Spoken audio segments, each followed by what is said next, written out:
Welcome to the NBA Coast to Coast podcast brought to you by thelines.com. Coming to you from vacation still, Josh Lander. I am going to be joined here in just a minute by Nate Weitzer. He's on the East Coast in the U.S. We are bringing you these player props videos a little bit separate here. I'm going to bring you two. Nate's got two for you. We've also got our game videos up for you today, so make sure to like and subscribe to that page. Those are a little bit separate as well. I've got the Magic and the Mavs for you guys. Nate's talking about that battle in New York as the Nets are taking on the Knicks in Brooklyn for that one. So a couple game videos. I'll bring you these two props. Nate's got two props, but normally we will be bringing you these videos together. So like and subscribe to that page. Also head to thelines.com. That's where we have our great written content up for you guys all season long, and our odds finder tool where you can go ahead and make sure that you are shopping those lines and these player props to the best of your ability. The first prop that I have for you guys today on this slate in the NBA on Wednesday night is coming from the game there with the Pacers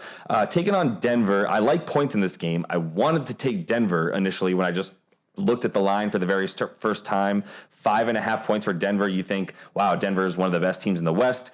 The Pacers, fine. They're fine this year, 5-5, maybe a little bit better than some of us thought they were. But to be honest with you, the Pacers are way better at home.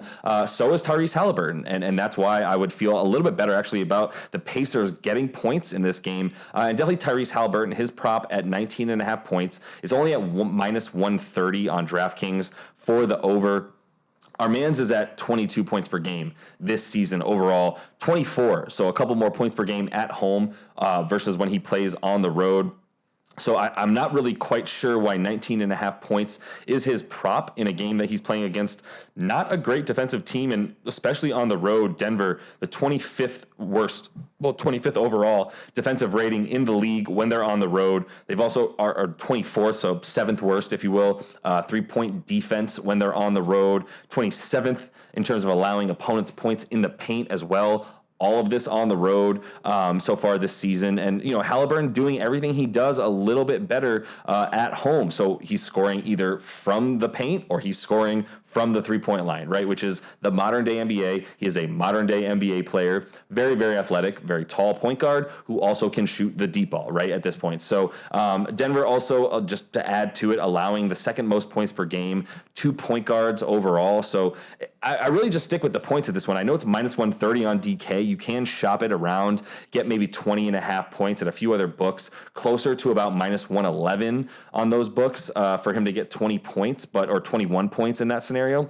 I still don't mind it, really. I think this is an opportunity to continue to hit Tyrese Haliburton playing really well, like we all predicted him to do so all season long, and just having the ball in his hands with a usage rate that's well above 25% at this point for the man in Indiana. So yeah, against Denver, I'm going to take 20 points, 21, however you want to do it. I wouldn't get mad at you for taking the juice and going to FanDuel or MGM where it's a little bit better at 20.5 as opposed to the 20 points he would need on DraftKings. So moving on to my second one here. Another over. Apologies, Mo Nuwara, who is our resident sharp, if you will, shark, and also very, very capable and loves taking those unders. I'm going over one more time here. Fred VanVleet and the Raptors. I love their opportunity here against the Bulls. Against the Rockets at home. 9 point. I said the Bulls because they've just been playing the Bulls on back-to-backs. It feels like since the season started. But the Rockets are visiting Toronto tonight. 19.5 points as well for Mr. VanVleet there. FVV minus 125 at DK. I definitely take a slightly adjusted line on him. Pascal Siakam's not playing tonight. That's a huge part of this.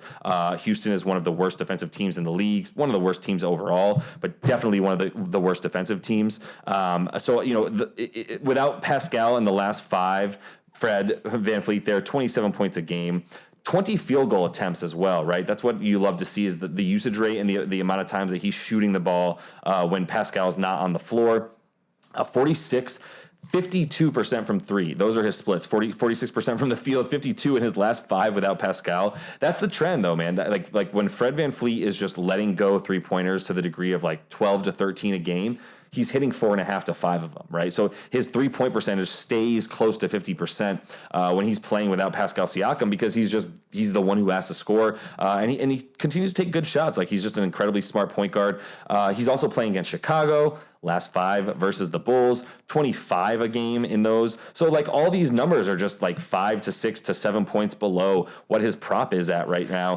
5 for 12 from 3 in those last 5 versus the Bulls, in case you needed to feel better about the way he's shooting threes without Pascal. 24th is Chicago in allowing opponent 3-point percentage. On the road, they're even worse, right? So on the road, they dropped from about 5th best in terms of their opponent 3-point percentage, which is wild, to on the at home rather. That's where they are 5th best in terms of their opponent 3-point percentage. When they go on the road, drops all the way down to 24th in terms of allowing their opponent to hit threes. You obviously know Fred, if he's going to be shooting 12 a game from that spot at home, you feel really good about it. Yeah. Look, man, I'm sorry. I keep saying Chicago. I meant the Rockets. All of those things I said about the Bulls are the Rockets.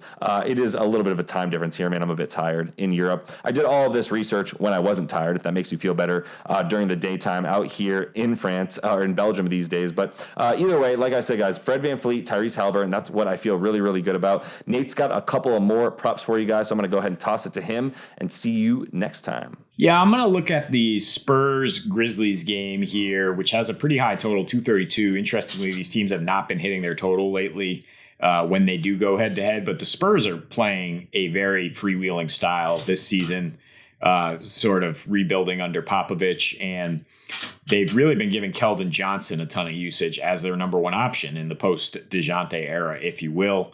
He's been extremely efficient, shooting 43% from 3, hitting nearly 4 per game.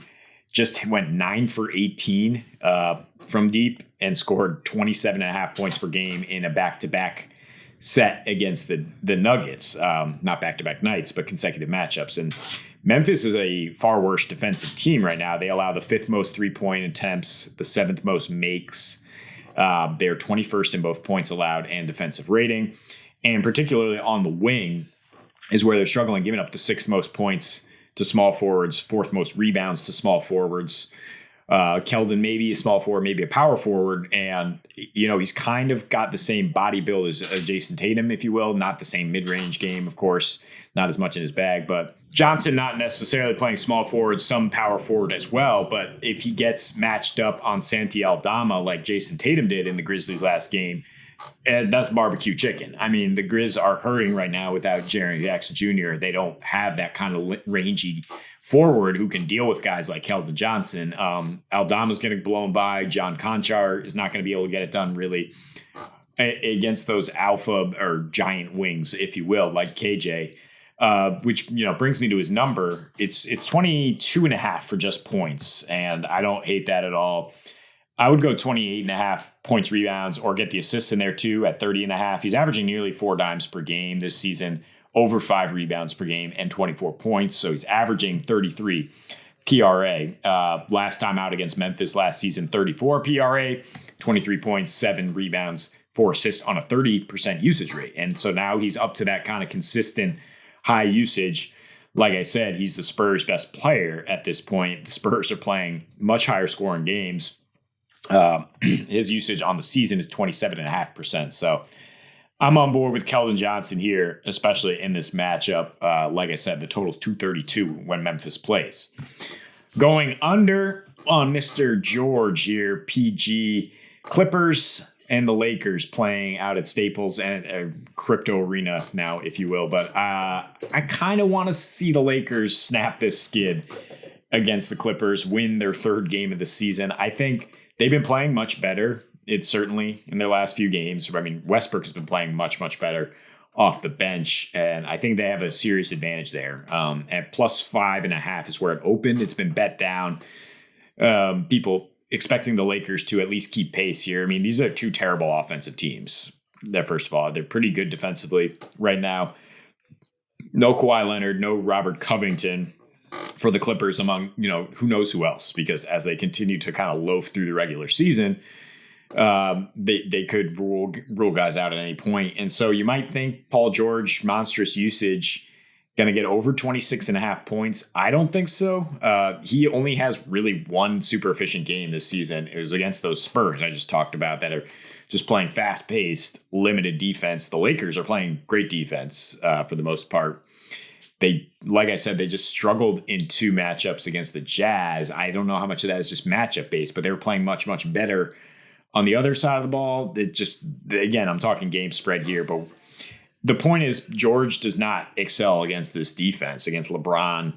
AD out there at times, tough for him to get it going, anything going towards the rim, and he's shooting 30% even from deep.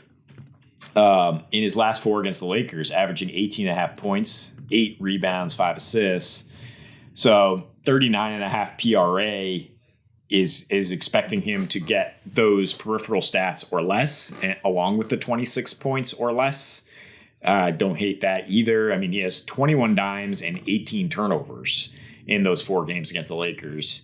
A 102 offensive rating, pretty bad. And PG does the bulk of his damage from beyond the arc. And the Lakers right now, 11th in opponents' 3-point shooting, 14th in 3-point makes. And that's despite opening the season with a lot of matchups against really good offensive teams. And like I said, the Clippers for a while were 29th in offensive rating. Maybe it's jumped up a little bit because they've benefited from matchups, the Rockets twice, the Spurs.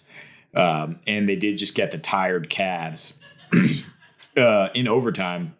Big comeback there to help PG get his points. But I think he comes back to earth in terms of the scoring here and continues to struggle against the Lakers in this particular matchup. So that is all the time we have for my picks.